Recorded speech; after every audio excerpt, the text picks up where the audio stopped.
درنو لیدونکو بیا هم ستړي مشئ. همدغه ډول د خلکو استازولي ډېره مهمه ده. په دې 15 کلونو کې یا د جدای وروستی تقنیني کال دی څومره د خلکو استازولي شوې ده؟ خلکو رښتیا هم د همدغه لپاره څخه رایه ورکړه چې د دوی رابطه له حکومتي چارواکو سره باید په غیر مستقیم ډول دوی ورته ټینګه کړي. آیا دوی رښتیا هم همدغه استازولي کړي؟ یو تعداد به کړي جبران صاحب، لیکن په مجموع کې که سړی وګوري دوی معمولا په رخصتیګانو کې په سفرونو خارج ته تللي دي، په ښه امتیازاتو د پاټکونو په اچولو سره په وزارتخانو کې خپل کسان ځای په ځای کول. تاسو تنها دغه آمرین د حوزې چې کله دا وزیر صاحب داخله دوی ایسته کوو، دا یو لیست چې خور شو، تاسو به دا کتلي چې څونه د دې پارلمان د وکیلانو ورونه او نه پوهېږم چې د تره زابل او خو دغه کسانو او دغسې په دغه سفارتونو کې چې وګورئ ټول دغه کسان د دوی ارتباطي کسان دي. زه فکر کوم ډیری دوی د خلکو استازیتوب نه دی کړی، بلکې خپل ځان دپاره ډیر امکانات او هغه ترلاسه کړي دي. او په مجموع کې مخصوصا په تیر حکومت کې د کرزي په حکومت کې یو ډول تقسیمات په دغه حکومت و دولت کې چې یو تعداد خلک چې قماندانان دوی راوستل شو پارلمان ته، یو تعداد وزیران شول، یو تعداد مشاورین شول، یو تعداد والیان شول، دغسې یو مصروفه وساتل شو، یو ډول مصروفه وساتل شول، یو ډول خلکو ته دغه کسانو ته امتیازونه ورکړل شول. زه فکر کوم دغه باجګیري امتیازګیري باید ختم شي. یو اړیکه لرو، لومړنۍ اړیکه د سنگر شیرزاد صاحب موږ سره په لیکه کې د مهرباني شیرزاد صاحب ستړي مشئ. السلام علیکم جبران صاحب، سهار مو په خیر. اتمر صاحب ته تاسو لیدونکو ته سلامونه. علیکم السلام، تاسو د بیا ستړي مشئ مهرباني. چې دا ولسی جرګه فقط او فقط د ځان لپاره ولې د ځان په ګټه کار کوي. او دا لکه څنګه مخکې چې یو قانون کې څه لیکلي وو چې د ولسی جرګې د کورنۍ څخه 15 ټنه باید خرج ته هر کال راشي، یو دا او دوه عسکر چې ښودلي وو دا، او بل دا د لیسانس خبره خو سل پر ځان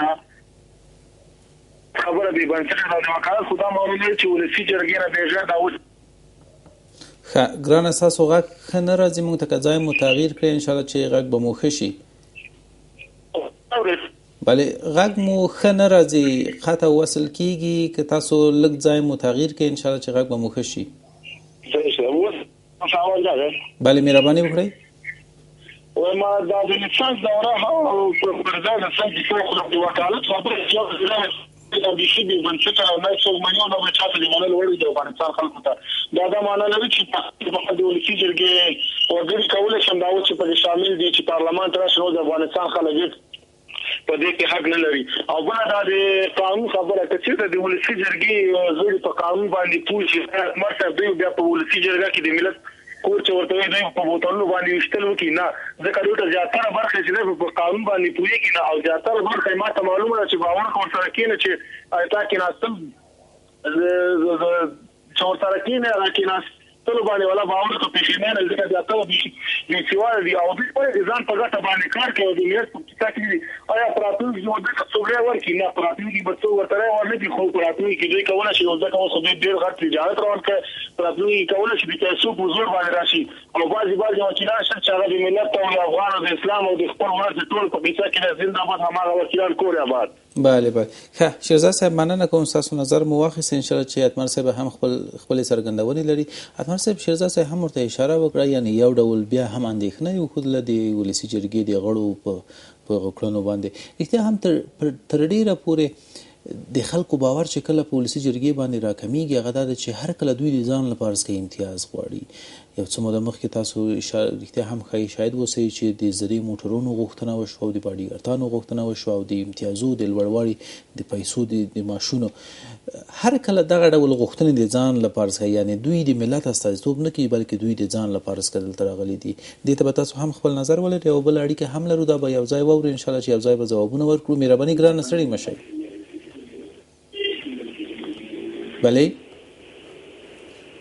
بله ګرانه ستړي مشئ مهرباني. سلامات و بخیر هستید که شما خوب است؟ زنده باشین دوست عزیز، مهربانی. تشکر. برادر عزیز، از ولایت قندوز ولسوالی امام صاحب تماس گرفتم اینجا که مهربانی، خوش آمدین. بلد نیستم پوزش میخوایم از شما. بسیار تلویزیون بسیار خوبی تلویزیون است که کابل نیوز که ما طریق از دو ساتلایت ما تماشا میکنیم در اینجا در ولایت کندوز. خب ما گرچه موضوع برنامه شما را ما دقیقا هدف از صحبت میست که شما که در اوجا هستین در مرکز ولایت کابل مرکز هستین، همین نظر از همین رسانه ها در کجا قرار دارد؟ در افغانستان واقعا من میگم که رسانه نیست. چرا نیست؟ من دلم درد میکنه در ولایت قندوز ولسوالی امام صاحب این مهاجری که این نفرایی که بین طالب و دولت جنگ صورت میگیره، این رسانه در کجاست که اینا نمیره که خبر تهیه نمیکنه، گزارش تهیه نمیکنه؟ اینا را یک نفر مهاجری که مهاجر بشه خانه هایشان میسوزه، اینا هیچ کدام رسانه ها نمیده که یک دفعه گزارش تهیه کنه یا که خبر پخش کنه. تشکر دوست عزیز. فکر میکنیم گزارش های دارن رسانه ها. باز هم اگر از شما پرسان کنیم که در ولسوالی امام صاحب چی میگذارن، مهربانی؟ بله، در ولسوالی امام صاحب بین طالب و دولت در ساحایی که منطقه کلبات میگه، اون منطقه کاملا در دست طالبا قرار دارد، جنگ هستن اونجا.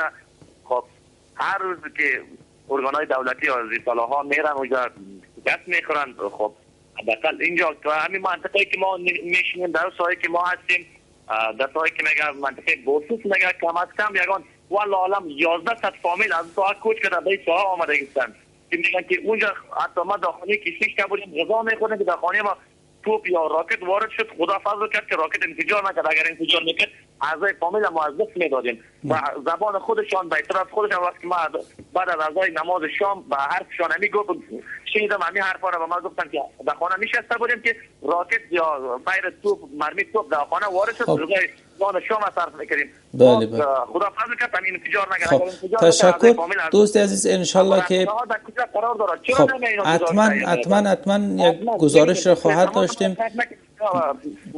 بله حتما گزارش را دوست عزیز خواهد داشتیم. بله صاحب، از مسئولین هم انشالله که در این مورد پرسان خواهد شدن و گزارش شاید داشته باشیم امشب. شما برنامه رو تعقیب کنین و انشالله که به بخش خبر هم شماره شما را انشالله میدیم که همراه شما به تماس و معلومات دیگری هم از شما بگیرن. مننه کوم ګران اورور. رسنۍ تر ډیره حد پورې خپل مسؤلیت ادا کوي. یعنی د قندوز ولایت څخه موږ څو ځلې راپورونه درلودل، انداز له والي صاحب سره مرکه درلودل او د ناامنیو راپورونه مخبره کړي دي چې د داعش فعالیتونه هلته ډیر شوي دي او والي صاحب هم ته 300 زیات هغه کسان شته چې داعش پورې اړه لري او ته غواړي چې دا ناامنۍ خورا کړي. راپورونه جوړ شوي بدون شک. خو بیا به هم ان شاء الله چې هڅه وکړو چې راپور جوړ شي او د حکومت پام قندوز ولایت خصوصا امام صاحب ولسوالۍ ته واړو. اتمر صاحب مهرباني. زه گرچه مسئولیت ستاسو ته یو پیام لرم ټولو افغانانو ته و این پیام ما به جواب ربی برادر محترم ما که از قندوز از امام صاحب تماس گرفته بودن. ما فکر میکنم امروز تلفن هر کس در اختیار خود داره و رسانه ها مشکل است برشان که هر رسانه در هر ولسوالی نمایندگی داشته باشه.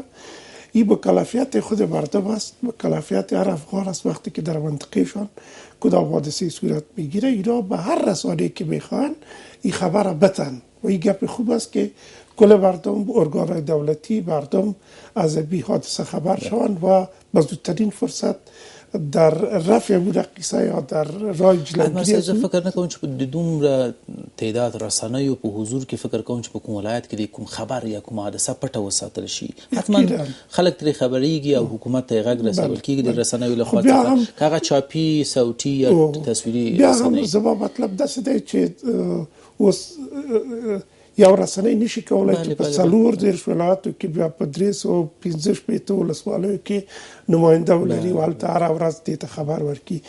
ډېر اسانه طریقه یې دا دی چې دوی د ټلیفون واخلي، هر رسنۍ ته چې خبر ورکوي خبر دې ورکړي. دلته راځي زموږ په موضوع پورې هم اړه پیدا کوي.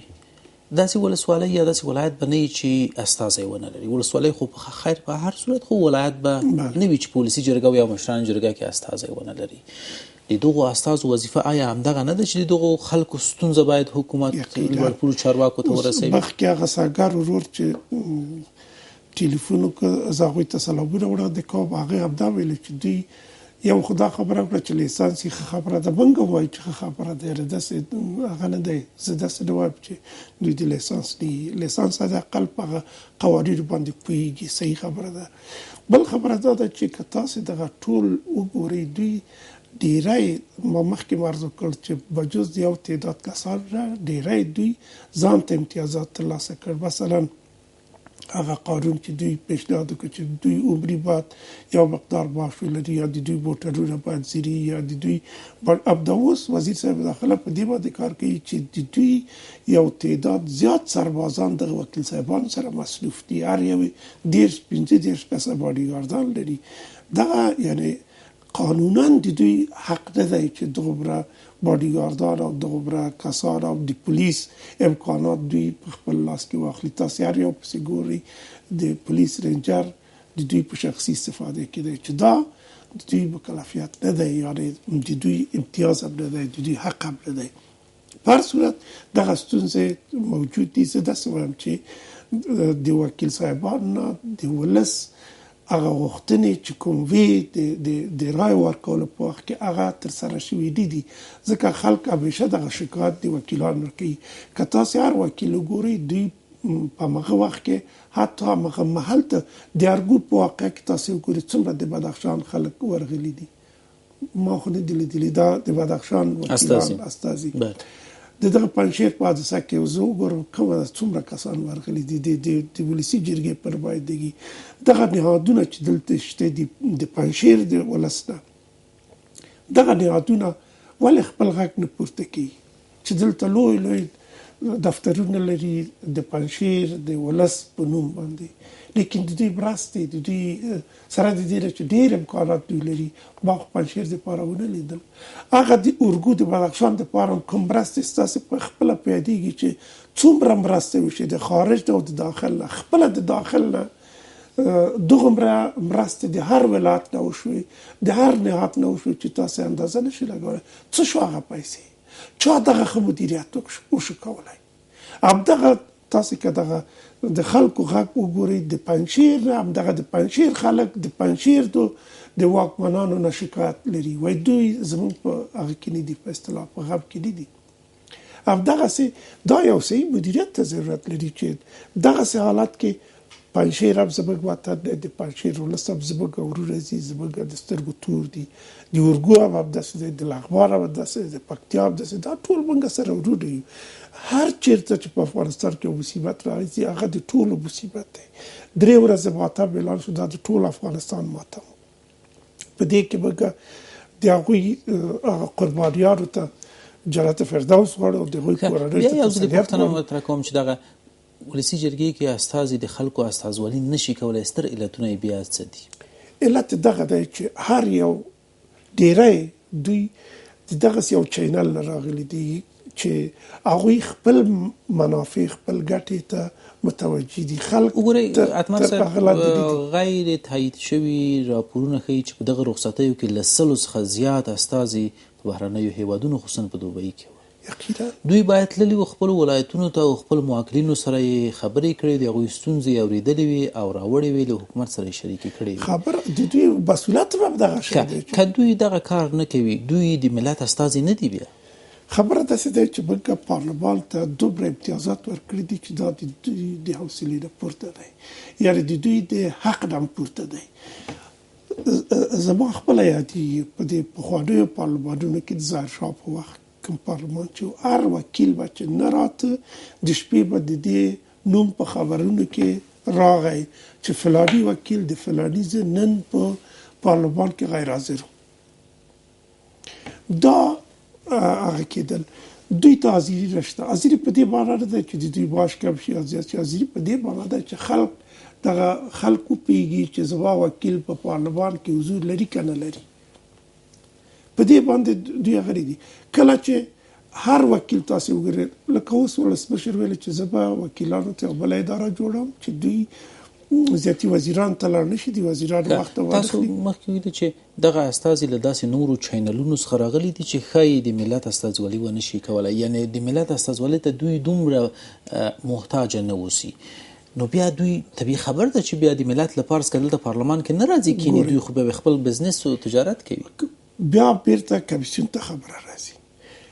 کمیسیون کې هغه میکانیزم، هغه تګلاره چې دی یا هغه کسان چې دي دوی صحیح انتخابات ترسره کولی نشي.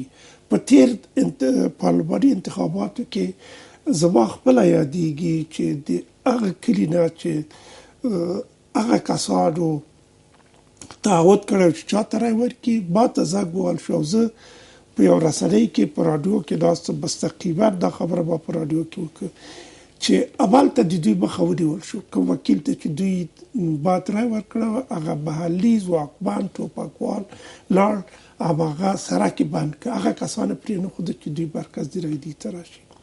یعنې خپله کمیسیون د انتخاباتو هغه ناظرین یا هغه مسؤلین د انتخابات چې په ولسوالیو کې یا په ولایاتو کې دي هغوی دلته لاس وهنې کوي. یعنې زمینه د یو ښه انتخاباتو دپاره دوی نه مساعدوي. همدا اوس که تاسو پارلمان کې وګورئ هغه کسان راغلي دي چې دوی مهر د تایید د کمیسیون نه مخکې اخیستی، بیا دوی پارلمان ته راغلي دي. نو بیا سړی ویلی شي چې ملت استازي نه دي دوی. یقینا یعنې ډېر کم کسان به داسې وي چې هغوی واقعا د خلکو په رایه باندې دوی پارلمان ته راغلي. نور هماغه کسان دي چې تاسې بیسې وګورئ د دوی، نو بیا دوی مجبوره نه دي چې بیا په پارلمان کې حاضر اوسي د ملت لپاره، ځکه چې خبره دغه ده، ستونزه هم دغه ده. یقینا کوم چې مور اوس بادوي صاحب چې کله په تلویزیونونو کې کیري په دغه کمیسیون باندې انتقاد کوي په پروسیجرونه، لیکن خپله د دغه په دوره کې په هغه انتخاباتو کې څه په پارلمان کې دغومره تقلب او تخلف او دغومره څه ورته وایي تقلبي رای پاړې او دغومره شیان او دغومره صندوقونه چې کورونو ته ویوړل شول او هلته ډک شول او خلک نن ناست دي په هغه کې په هېڅ دوره کې. محمد نعیم ولاړ صاحب له ننګرهار څخه موږ سره په لیکه کې ده. ولاړ صاحب سړی مشه مهرباني. السلام علیکم جبران صاحب، تاسو ته سلام او محترم علمت سلام. علیکم السلام. تاسو جبران صاحب تاسو وګورئ دا ولسی جرګې ته بعض اشخاص چې لار پیدا کړی او د خپل مسؤلیت له مخې دی ونه توانېدل خپل وظایف او مسؤلیتونه ترسره کړي، خو عملاً ګوري چې پاتې راغلي نه دي توانېدلي د ولسونو ستونزې په خاطر کې خبره چېرته ده. جبران صاحب دوی همیشه د خپل خپلوانو تقرر عایداتي پوسټونه کې دوی اړیزلې کړي، یقینا دې نه هیڅوک انکار نشي کولی. دویم دا چې د حکومتي چارواکو امتیاز همیشه دوی غواړي او غوښتي دي نو فرمایشات وکیلانو په وخت زمان باندې سوي دي. ګوري کې یو ظالم چې ته باندې کېږي په ولا چې هغه وکیلان دي د هغه اخلاصي قانون باندې قانون دین نقصي اکثره دي نقصي او خطي لري دا د لوی کوڅې لوی سرکونه چې دوی ته کورونه دي کینو کې سمېټي دیوالونه یې د خلکو مشکلات سره مخامخ کړي. بل به هغه ذات جبران صاحب وسایت مخکې شاته دی منځ کې روان دي. اساسي خبره دلته جبران صاحب چې دی وایي چې موږ ولته استاجي او ملت راځي راځي یقینا ملت سلام سره دي دغه د سلام مخه دوی د ملت خواته ده. نو چې ملت راځي ورکړي بیا هغه اخلي کمپاین شي او سوالي کمپاین شي بیا چې چیرته زی ته به وایي چې یو قوماندان دی پولیسو څخه نو ولودي چې هغه جلال آباد هغه سره دوه نفر نو چې موږ یو وکیل سره دي تاسو یقینا کې چې ولودي سره نفر نو موږ وایو چې ته وایي چې زما ته ملت راځي ولسونو را سره اعتماد سره چې دی ولسه اعتماد سره دی نو تاسو سره سراغان او صلاح وسایت نو ایمات څخه سدي سره کول سوالي ما سره د عمر عسكر پولیس په ټولو ولسوالۍ کې نشته چې د موږ یو وکیل سره د یقینا زه نو ما خشتلې خلې خو ټول ته دا معلومات دي او هغه د پوسټونه کې چې وګورئ تاسو ریاستونو کې وګورئ رئیسان دي دوی دغه دي دوی څه چې دا اساسي څه زمونږ کې دا موږ د چې موږ خو مخفل ذات یو کوم چې دا انصاف او عدالت نه کار واخلو ضرورتي په څه ونه ګرځيږي شاید سالاري په څه وګرځي پیسو په څه ونه ګرځيږي د چا ډوړې خورل په څه ونه ګرځيږي او هغه څوک چې هغه عزت نفس لري هغه اخلاص لري هغه پوهه لري په وطن باندې مالي هغه ته راي ورکو نو وکیلان ملامت دي نور خلک ملامت ولسته چې ولس خاين اسو چا پرس نه پیژني چې څوک یې مال لپاره په درد کې څنګه نه لري وای الودان خطا سر پنځه واره موږ سوا شو بیا هم زوار سوا کیږو موږ د تر افغانان پیسو ته نه ټینګیږو په څو په مقابل کې خپل مقاومت الله سوار کوو کوم په نور وخت موږ عمل خپل وکیلان ولیدل ډیر زیاته مننه کوم ولر صاحب خاصه نظر مو واخیست ما په ملت باندې راغلی ورس باندې راغلی په هغه کې استاد یو پیژني او وکیل ډیر زیاته مننه کوم خو یو خبر یا استراحت چې ما له وکیلانو څخه ډیر اوریدلې په خبرونه کې هغه وایي چې وکیلان هم د همدغه ټولنې له بطن څخه راولاړ شوي کسان دي او راغلي دي دلته د خلکو استازولي کوي احتیا به هم دوی ستونزې لري دوی به مشکلات لري ځکه چې وایي چې د همدغه ټولنې څخه راپورته شوي دي ټولنه له ستونزو سره له ناخوالو نه بدبختیو سره مخ ده